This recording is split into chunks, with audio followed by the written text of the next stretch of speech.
ሰላም ውድ የዘመን ስፖርት ቤተሰቦች እንዴት ቆያችሁ? በያላችሁበት ሰላማችሁ ብዝት ይበል።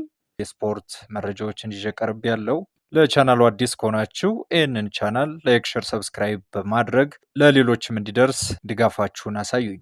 በመጀመሪያ ባርሴሎና ሊዮኔል ሜሲን በ2026-27 የውድድር ዘመን በፊት በድጋሜ ለማስፈረም አስገራሚ ጥያቄ እያቀረበ ነው ሲል አርጀንቲና ፕሬስ ዘግቧል። ሜሲ በ2021 ክረምት ካታሎኒያ ውስጥ ከሁለት አስርት ዓመታት በላይ በቆየበትና ታላላቅ ስኬቶችን ከተቀዳጀበት ቤቱ ባርሴሎና በእንባ ተለያይቷል።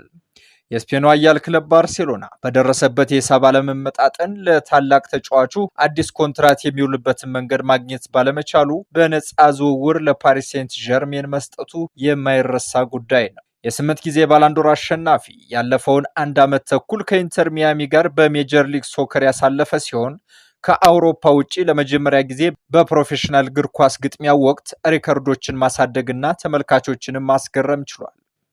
ሆኖም ግን አሜሪካ ከገባ በኋላ ለመጀመሪያ ጊዜ ሜሲ ወደ ባርሴሎና ሊመለስ ይችላል የሚሉ ሹክሹክታዎች እየበዙ መምጣታቸውን ቲኤንቲ ስፖርት አርጀንቲና ዘግበዋል።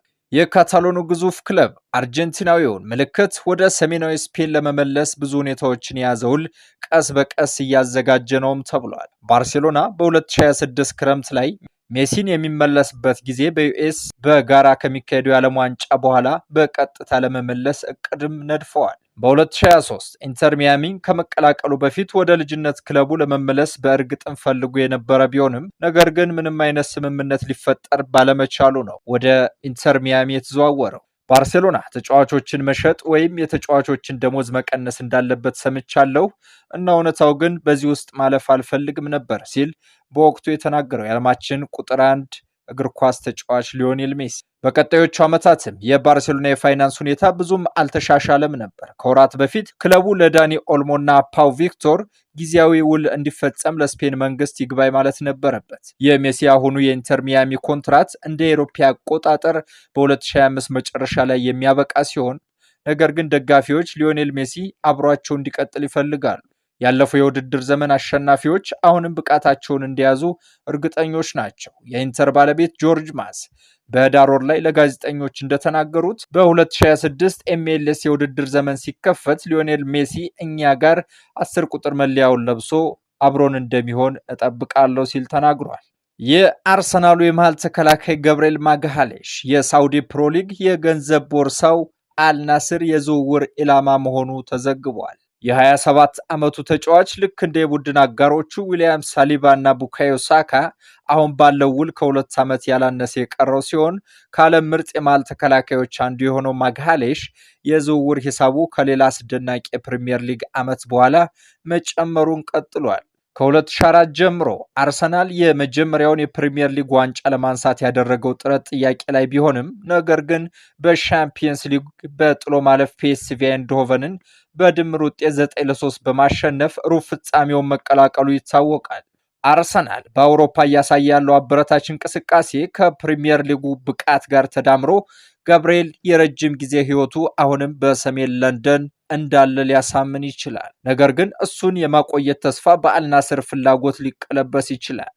ክርስቲያኖ ሮናልዶ፣ ሳዲዮ ማኔ፣ ጆን ዱራን፣ ማርሴሎ ብሮሶቪች እና አይሜሪክ ላፖርቴን በያዘ ቡድን ውስጥ አልናስሮች ልዩ ትርፋማ የሆነ የክፍያ ፓኬት በተጨማሪ ለገብርኤል ማግሃሌሽ አቅርበውለታል። አርሰናልም ከገብርኤል ጋር ለመለያየት ፍላጎት እንደሌለው ገልጿል።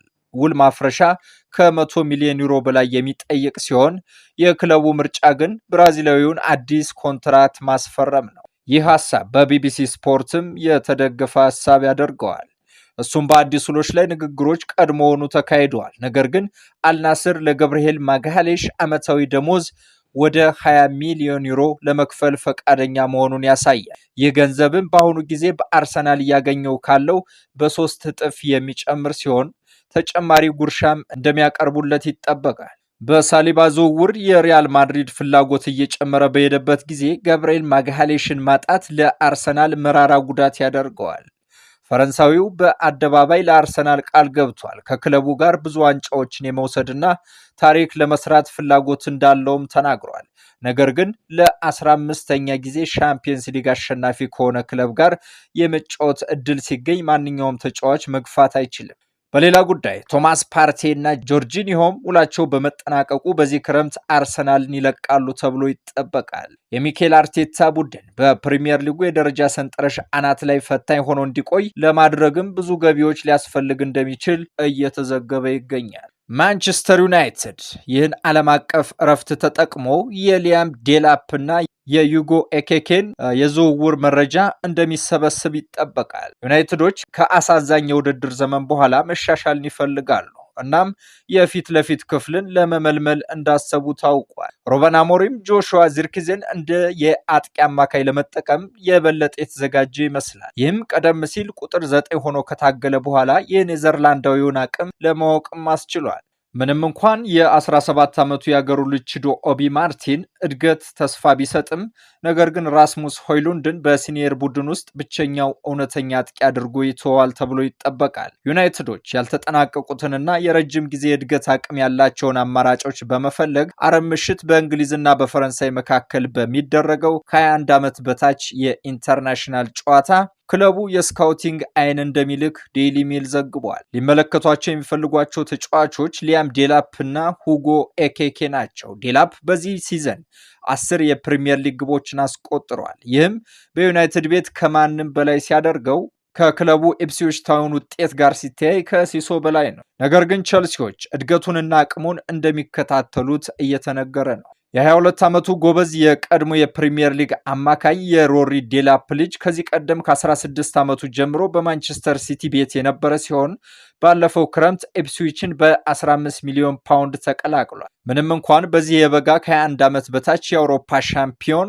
ከእንግሊዝ ጋር ጠንካራ አፈጻጸም ማሳየቱ አይፒሲዎችን የሚጠይቀውን ዋጋ ከፍ እንዲያደርግ ቢረዳውም የመውረድ እድሉ የዴላፕ እንቅስቃሴ ሊደብቀው ይችላል። ሁጎ ኤኬኬ ከኢንትራ ፍራንክፈርት በ2022 ወደ ፓሪስ ሴንት ጀርማ ካደረገው ከፍተኛ ዝውውር በኋላ እድሎቹ የተገደቡ መሆናቸውን በማየቱ አይንትራክት ፍራንክፈርትን ከተቀላቀለ በኋላ በተሳካ ሁኔታ ስራውን ወደ ነበረበት መመለስ ችሏል።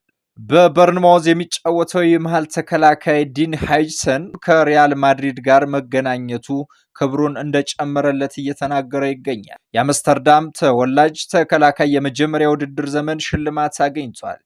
የበርንማውዝ የኋላ መስመር ከፍተኛው ምሰሶ በክረምቱ ከዩቬንቱስ ከደረሰ በኋላ በአንዶኒ ኢራኦላ ስር የመጀመሪያ ምርጫ አልነበረም። ነገር ግን በታህሳስ ወር መጀመሪያ ላይ ከቶተንሃም ሆትስፐርስ ጋር በነበረው ጨዋታ ብቸኛውን ግብ በማስቆጠር ከዚያ በኋላ 1 ደቂቃ እንኳን አላረፈ። ማንቸስተር ዩናይትድ እና ቸልሲ ከ19 ዓመቱ ልጅ ጋር ስማቸው በጥብቅ ሲያያዝ ቢቆይም ሪያል ማድሪድ ደግሞ ለስፔናዊ የረጅም ጊዜ ፍላጎት እንደሚያቀርብ እየተነገረ ይገኛል። ታዳጊው በበርንማውዝ ያለውን እርካታ በማሳየት እንዲህ ያለ ትልቅ ቡድን ፍላጎት ማሳየቱ ትልቅ ክብር ነው። በ2021 ክረምት የማላጋን የወጣቶች ቡድን ለቆ በመጨረሻ ዩቬንቱስን ከመምረጡ በፊት ሁአጅሴን የስፔኑን ኃያል ክለብ የመቀላቀል እድል ነበረው። የመሃል ተከላካዩ የተሳካ ውሳኔ ይመስለኛል። በጣሊያን በነበረኝ መልካም ስም ምክንያት ወደ ዩቬንቱስ መሄድ እፈልግ ነበር። ጆርጂዮ ቺሊኒ፣ ሊዮናርዶ ቦኖቺ፣ አንድሪያ ባርዛግሌ እና ሌሎች ታሪካዊ የመሃል ተከላካዮች ነበሩ። በስፔን ውስጥም የነበረውን የመከላከል ክህሎቶችን መማር ፈልጌ ነበር፣ ነገር ግን እዚያ የበለጠ ሆኖልኛል ብሏል። ዲን ሁይጅሰን በመጀመሪያ የፕሪሚየር ሊግ የውድድር ዘመን ድንቅ ብቃት አሳይቷል። ጁቬ ሁይጅሰንን በውሰት ለሮማ ሰጠው። ባለፈው የውድድር ዘመን ሁለተኛ አጋማሽ ላይ ወጣቱ በእግር ኳስ ውስጥ እንዲያበራ የመጀመሪያውን እድል ተሰጥቶታል። ዩቬንቱስ ምንም እንኳን ግልጽ ችሎታውን የሚያበረታታ ቢሆንም በማንኛውም ዋጋ ለመሸጥ ቁርጥ ውሳኔ ነበረው። የሁይጅሰን የበርንማውዝ ውል ከ50 ሚሊዮን ዩሮ የሚያወጣ የውል ማፍረሻ ይይዛል ተብሎ ይታሰባል። ይህም ሪያል ማድሪዶች በጣም በተመጣጣኝ ዋጋ ከሚሰጣቸው ኢላማዎች አንዱ ያደርገዋል። አርሰናል ለዊሊያም ሳሊባ የዓለም ሪከርድ የሆነ ክፍያ እንደሚጠይቅ ይጠበቃል እና የሊቨርፑሉ ኢብራሂማ ኮናቴ ከ60 ሚሊዮን ፓውንድ በላይ እንደሚያወጣም ዘገባዎች እየጠቆሙ ይገኛሉ። የማንቸስተር ሲቲው ግብ ጠባቂ ስቴፋን ኦርቴጋ በሚገርም ሁኔታ በፕሪሚየር ሊጉ ካሽቆለቆሉት የአምና ሻምፒዮናዎች ጋር ስላሉ የወደፊት ቆይታው ሁሉም ነገር ይቻላል ሲል ተናግሯል። ኦርቴጋ በ2022 ክረምት የኤደርሰን መጠባበቂያ ሆኖ የፈረመ ቢሆንም በወቅቱ ቁጥራቸው እየጨመረ የመጣ እድሎችን አግኝተዋል። ቀደም ሲል በዋንጫ ውድድር የብራዚላዊውን የቡድን አጋሩ በሌለበት እንዲሰለፍ የገደበው ፔፕ ጋርዲዮላ በሚያስገርም ሁኔታ ኤደርሰንን ለኦርቴጋ ሲል አስቀምጦት ነበር። ኤደርሰን ወደ ሲቲ አሰላለፍ ከመመለሱ በፊት ለጀርመናዊ ኢንተርናሽናል በ9 ጨዋታዎች ውስጥ ከ8ቱ ጅማሬዎች የመጀመሪያውም ጨዋታ ነበር። እኔ እዚያ ከነበርኩበት ጊዜ ጀምሮ አስደናቂ ቁጥር ያላቸውን ጨዋታዎች የተጫወትኩ ይመስለኛል ሲል ኦርቴጋ በዚህ ሳምንት ለኪከር ስፖርት ተናግሯል። የ32 ዓመቱ ተጫዋች እሱና ቤተሰቡ በማንቸስተር ውስጥ በጣም ምቾት እንደሚሰማቸውም ገልጿል። ነገር ግን የኮንትራቱ የመጨረሻ ዓመት ሊጠናቀቅ ሲል ከሲቲ መልቀቅ እንደማይፈልግ ተናግሯል።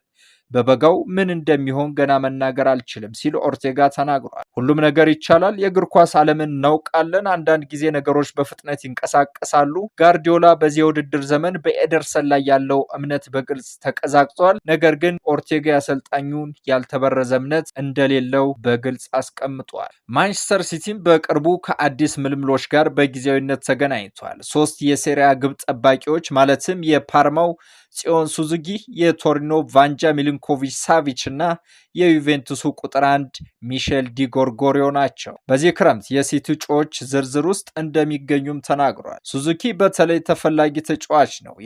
የ22 ዓመቱ ወጣት በሴሪአ ሲዝን ከ2 ግብ ጠባቂዎች በስተቀር ብዙ ጊዜ ጎል አልተቆጠረበትም። ነገር ግን አሁን ከወራጅ ቀጠናው ውጪ ባለው የፓርማ ቡድን ውስጥ አዲስ እድገት ማስመዝገብን ችሏል። የተለያዩም ዘገባዎች ማንቸስተር ዩናይትድን ከሱዙኪ ጋር አያይዘውታል። በዘንድሮ የውድድር ዘመን በእድሎች እጦት ተበሳጭቶ የሚገኘው የሪያል ማድሪድ ወጣት አርዳ ጉለርን ኢንተር እንደሚከታተለውም እየተዘገበ ይገኛል። ማድሪድ በ2023 ክረምት እሱን ለማስፈረም በፌነርባቼ ኮንትራት ውስጥ ካለው የመልቀቂያ አንቀጽ በላይ ከፍለው ጉለርን በተመለከተ ትልቅ ሀሳብ ሰጥተዋል።